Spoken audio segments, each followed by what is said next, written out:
नमस्कार दोस्तों, मेरा नाम है विमल सिंह। बालाजी स्टडी अड्डा में आपका स्वागत है। बीटीसी डीएलएड सेकंड सेमेस्टर के जो आपके पेपर हो रहे हैं उसका सॉल्यूशन हम करा रहे हैं। सन 2020 के लिए जो पेपर हो रहे हैं, तो उसी क्रम में आज हम देखेंगे हमारा षष्टम प्रश्न पत्र जो कि आपका हिंदी विषय का हुआ है उसका सॉल्यूशन। इससे पहले हमने जो आपका पांचवा प्रश्न पत्र था वो देखा था सामाजिक अध्ययन वाला, वो साइड में आई बटन में मिल जाएगा आपको, और कंप्लीट प्लेलिस्ट अलग से वीडियो के डिस्क्रिप्शन में मिल जाएगी, जहां पर इससे पहले के जितने पेपर हो चुके हैं सभी का सॉल्यूशन हम करा चुके हैं। तो चलिए शुरू करते हैं हिंदी का पेपर।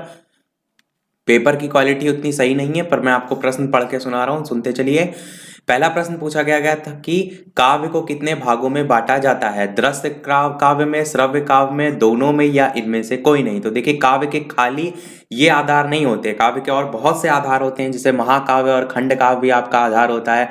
और काव्य प्रकाश में काव्य के 3 प्रकार बताए गए, एक आपका ध्वनि होता है, एक गुणीभूत व्यंग होता है, और साथ ही साथ एक चित्र भी होता है। तो ये आपके अलग अलग डिवीजन किए गए हैं, पर उसी डिवीजन में आपका काव्य को 2 भागों में भी बांटा गया। एक आपका होता है दृश्य काव्य और एक होता है आपका श्रव्य काव्य। तो आपका ऑप्शन 1 और 2 दोनों जो है वो बिल्कुल सही हो जाएगा। दोनों के बारे में भी थोड़ा सा जान लीजिए कि दृश्य काव्य की जब बात की जाती है तो आप कहेंगे वह काव्य जो अभिनय द्वारा दिखलाया जाए, जैसे नाटक हो गया, प्रहसन हो गया, जो पढ़ने और सुनने योग्य होता है, वो आपका श्रव्य काव्य में आता है। बस इतना छोटा सा डिफरेंस है। दूसरा प्रश्न देखते हैं। पूछा गया है पठन का अर्थ है सस्वर मोचन, दूसरा ऑप्शन है आपका मौन वाचन, तीसरा ऑप्शन है दोनों या इनमें से कोई नहीं। तो पठन के अर्थ को लेकर पूछा गया है। तो आप क्या कहते हैं कि किसी भी पाठ को या जो कोई पुस्तक है उसका किसी भी भाग जो है उसको सस्वर अथवा मौन रूप से पढ़ना आपका वाचन या पठन जो है वो कहलाता है। तो इसे हम वाचन भी कहते हैं, इसी को हम पठन के नाम से भी जानते हैं। तो ये आपका 1 और 2 दोनों ही जो है वो बिल्कुल सही हो जाएगा। तीसरा प्रश्न देखते हैं।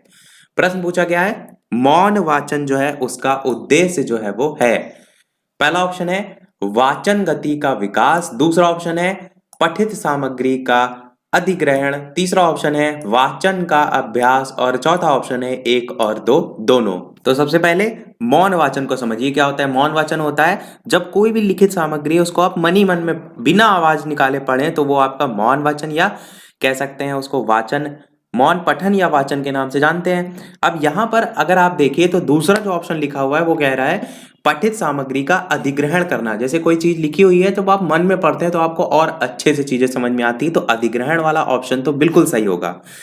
फिर यहां पर चौथे ऑप्शन पर नजर डालेंगे तो 1 और 2 दोनों लिखा हुआ है, तो एक को भी आपको पढ़ना आवश्यक है। लिखा है वाचन गति का विकास, तो बिल्कुल होता है जब आप मौन वाचन के उद्देश्य की बात कर रहे हैं तो विकास तो उसमें जाहिर सी बात है आएगा। तो आपका पहला भी सही होगा, दूसरा भी सही होगा, यानी कि आपका आंसर जो सही होगा वो होगा चौथा वाला। 1 और 2 दोनों जो है वो बिल्कुल सही हो जाएगा। देखते हैं हमारा अगला चौथा बहुविकल्पी है।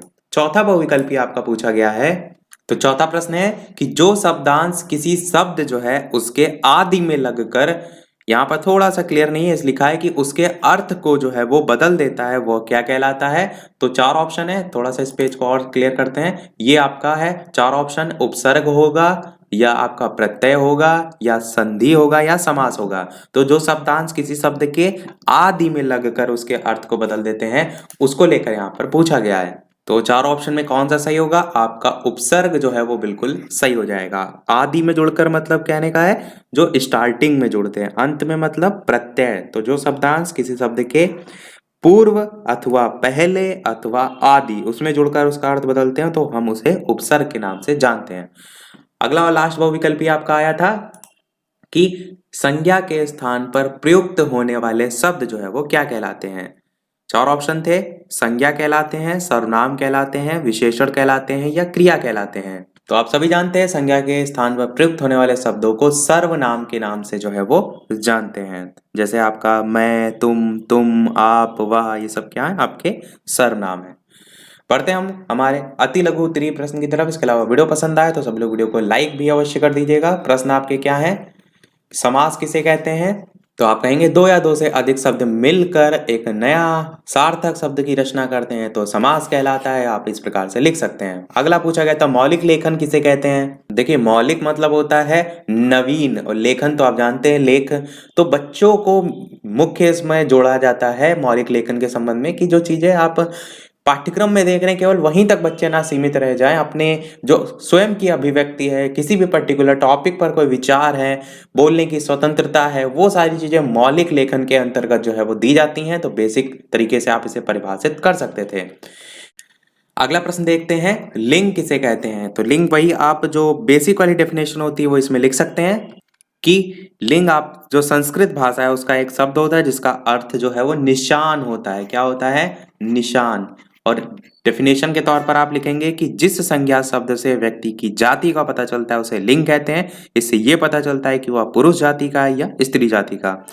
चाहे तो आप इसको एग्जाम्पल में भी इसमें लिख सकते थे कि पुरुष जाति में जो है आपका शेर, घोड़ा, लड़का, बकरा इस टाइप से, स्त्री जाति में गाय, बकरी, मोरनी, मोहिनी इस टाइप से लिख सकते थे। फिर आपका प्रश्न पूछा गया था गद्य और पद्य में अंतर स्पष्ट कीजिए।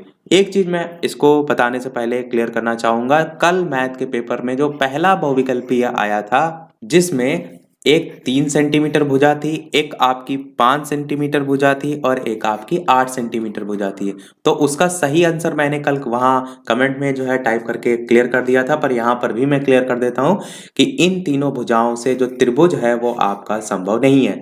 मैंने त्रिभुज संभव नहीं वाली जो शर्त वहां पर बताई थी, मैंने एक्सप्लेन सारी चीजें की थी, तो शर्त जो बताई थी वो मैंने ये बताई थी कि किन्हीं दो भुजाएं जो हैं इनका योग तीसरी वाली भुजा से आपका कम नहीं होना चाहिए।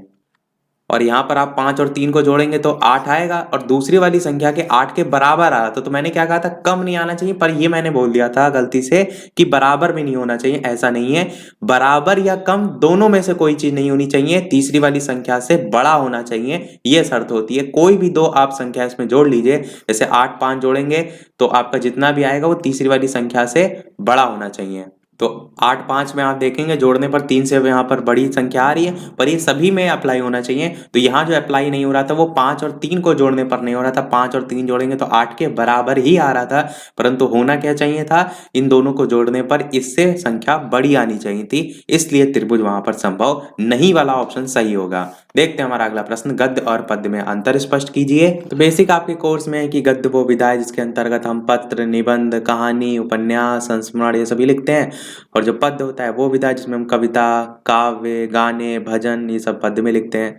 पद्य जो है, और बाकी तो यह सारी चीजें आपके हैं ही कि इसमें लय वगैरह होती है, उसमें नहीं होती है, वो मैंने आपको अलग से बताया था।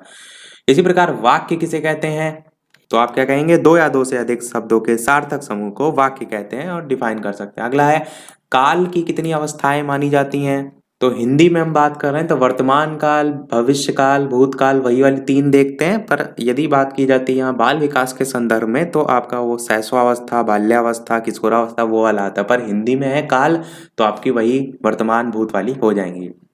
सभी प्रश्न हमने देख लिए। लघु में आपको केवल मैं प्रश्न दिखा दे रहा हूँ। कर्मधारय समास किसे कहते हैं, उदाहरण सहित लिखिए। कहानी या लोक कथा सुनकर शिक्षक किन किन उद्देश्यों की पूर्ति कर सकता है। वाचन के दोषों को किस प्रकार दूर किया जा सकता है। औपचारिक पत्रों के प्रकार।